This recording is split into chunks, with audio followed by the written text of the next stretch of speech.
اعوذ باللہ من الشیطان الرجیم بسم اللہ الرحمن الرحیم انا انزلناہ فی لیلۃ القدر وما ادراک ما لیلۃ القدر لیلۃ القدر خیر من الف شہر صدق اللہ مولانا العظیم۔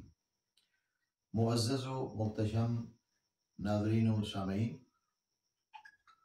اللہ رب العزت نے 30واں پارہ سورہ القدر میں ارشاد فرمایا کہ بے شک ہم نے اس قرآن کو قدر والی رات میں نازل کیا، اور تمہیں کیا معلوم کہ وہ قدر والی رات کیا ہے؟ وہ رات 1000 مہینوں کی راتوں سے بھی افضل رات ہے۔ اب اس میں دیکھنا یہ ہے کہ کون سی شے ہے جس نے اس رات کو اتنا عظیم شرف اور قدر و منزلت والی رات بنا دیا ہے۔ یقیناً اس میں اللہ رب العزت نے قرآن مجید کے نزول کی بات کی ہے کہ ہم نے اس قرآن کو قدر والی رات میں نازل کیا۔ تو جس رات میں قرآن کا نزول ہو وہ رات 1000 مہینوں کی راتوں سے افضل رات ہو جاتی ہے۔ اس قدر میں ایک معنی تنگی کا بھی ہے کہ ہم نے اس قرآن کو تنگی والی رات میں نازل کیا۔ اس سے کیا مراد ہے؟ مفسرین فرماتے ہیں تنزل الملائکۃ والروح فیہا باذن ربہم من کل امر سلام، کہ روح الامین اور اللہ رب العزت کے فرشتے اللہ کے اذن اور امر سے روئے زمین پر اترتے ہیں، اور اتنی کثرت کے ساتھ اترتے ہیں کہ ان کی کثرت کی وجہ سے زمین تنگ پڑ جاتی ہے، اس لیے اس کو تنگی والی رات بھی کہا گیا ہے۔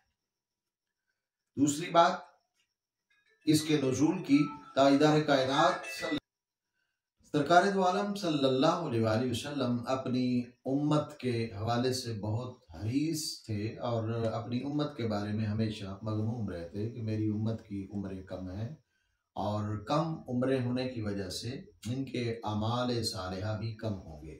تو اللہ رب العزت نے اس امت کے لیے سرکار دو عالم صلی اللہ علیہ وسلم کی مغموم طبیعت کو دور کرتے ہوئے ارشاد فرمایا کہ میرے محبوب، ہم نے آپ کو ایک رات ایسی عطا کر دی ہے جو قدر والی رات ہے کہ اس ایک رات میں آپ کا امتی عبادت کرے گا تو بنی اسرائیل کے جو عابدین ہوتے تھے 1000 مہینوں تک جو اللہ رب العزت کی عبادت کرتے، اس حال میں کہ سارا دن روزہ رکھتے، رات کو قیام کرتے، تو 83 سال بنتے ہیں کم و بیش۔ فرمایا کہ آپ کی امت کے لیے یہ انعام ہے کہ ایک رات اللہ کے حضور قیام کریں اور رکوع و سجود کریں، اس کی بندگی اور عبادت کے آداب بجا لائیں، تو ان کی 1000 مہینوں کی راتوں سے افضل عبادت، اس سے بھی زیادہ اجر اور ثواب عطا کریں۔ تو یہ صرف اور صرف انعام جو ہے وہ تاجدار کائنات صلی اللہ علیہ وسلم کا صدقہ ہے اس امت محمدیہ پر۔ تو یہ آقا علیہ الصلوۃ والسلام کے وسیلہ سے اس امت کو انعام ملا ہے۔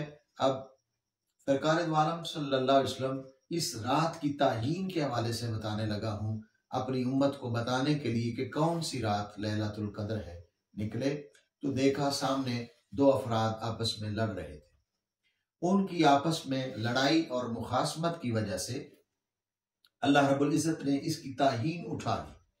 تو اب فرمایا کہ پہلے تمہیں میں بتانے لگا تھا، مگر اب اللہ رب العزت نے اس کو اٹھا لیا۔ اب اس کو طاق راتوں میں تلاش کریں، 21، 23، 25، 27 اور 29، گویا کہ اس کی تعیین کو اٹھا لیا گیا۔ اور اب آپ عبادت کریں اس کی طاق راتوں میں، اعتکاف کریں اور اللہ رب العزت کے حضور اس کو تلاش کریں۔